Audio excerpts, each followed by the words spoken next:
సుఖం కూర్చున్న దగ్గరే హాయిగా కంఫర్ట్గా కూర్చోండి. తల, మెడ, భుజాలు, బ్రేళ్ళు, చేతులు, కాళ్ళు, వెన్నుముక, నరాలు, కండరాలు ఫ్రీగా లూజ్గా ఎక్కడ పట్టి బిగించరా. మెడ బెల్ట్ తీసేయండి. మీకు ప్రాసెస్ జరుగుతుంది. మెడ గిరగిరా తిరిగి మీ ఎక్కడైతే మీకు ప్రాబ్లం ఉందో క్లియర్ అయిపోతుంది. భయపడకండి, ముందే చెప్తుంది. నెక్ బెల్ట్ పెట్టుకుని అవసరమే లేదు.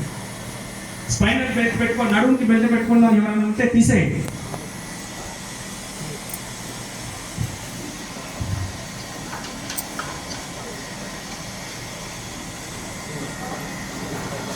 నిశ్చలంగా కదలకుండా కూర్చున్నాం. సుఖం అంటే కంఫర్ట్గా కూర్చున్నాం. ఆసనం, కుర్చీలో కూర్చున్న వాళ్ళు 2 పాదాలు క్రాస్ చేసుకొని కూర్చోవాలి.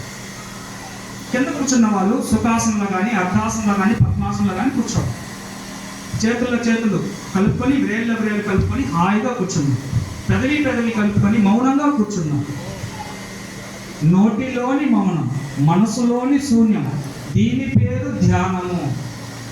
నోటిలోని మౌనం, మనసులోని శూన్యం, దీని పేరు ధ్యానం. ధ్యానం అంటే నామం కాదు, స్తోత్రం కాదు, జపం కాదు, మంత్రం కాదు, పూజ కాదు. ధ్యానం అంటే శ్వాస మీద ధ్యాస ద్వారా చిత్త వృత్తి నిరోధం.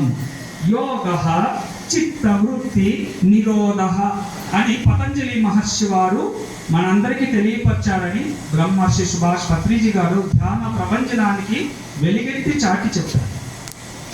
ఇక హాయిగా 2 కళ్ళు మూసుకున్నాం. హాయిగా మూసుకోవాలి, బిగించి పట్టరాదు. హాయిగా మూసుకున్నాం. ససేమిర కళ్ళు తెరవరాదు.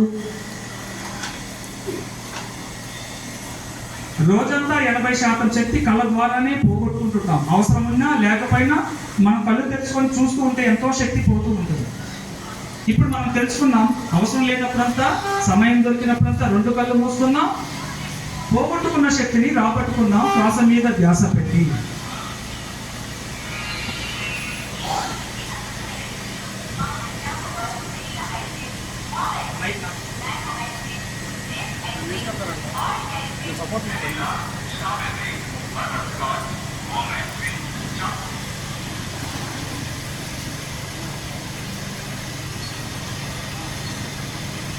పోగొట్టుకున్న శక్తిని సమయం దొరికినప్పుడంతా 2 కళ్ళు మూసుకొని రాబట్టు. ఇక హాయిగా ధ్యానంలోకి ప్రవేశిద్దాం. ఏ రూపము వద్దు, ఎవరి రూపము వద్దు. ఇక ధ్యానంలోకి ప్రవేశిద్దాం. సహజంగా జరుగుతున్న శ్వాస మీద ధ్యాస. సహజము అంటే తనకు తానుగా, ఏ మాత్రం మన ప్రమేయం లేకుండా తనకు తానుగా జరిగే శ్వాస మీద ధ్యాస భ్రూమధ్యంలో పెట్టాలి. భ్రూమధ్యం అంటే 2 కనుబొమ్మల మధ్యలో బొట్టు పెట్టుకునే స్థానంలో కొంచెం లోపల. దానికి నాసికాగ్రము అనే పేరు ఉంది.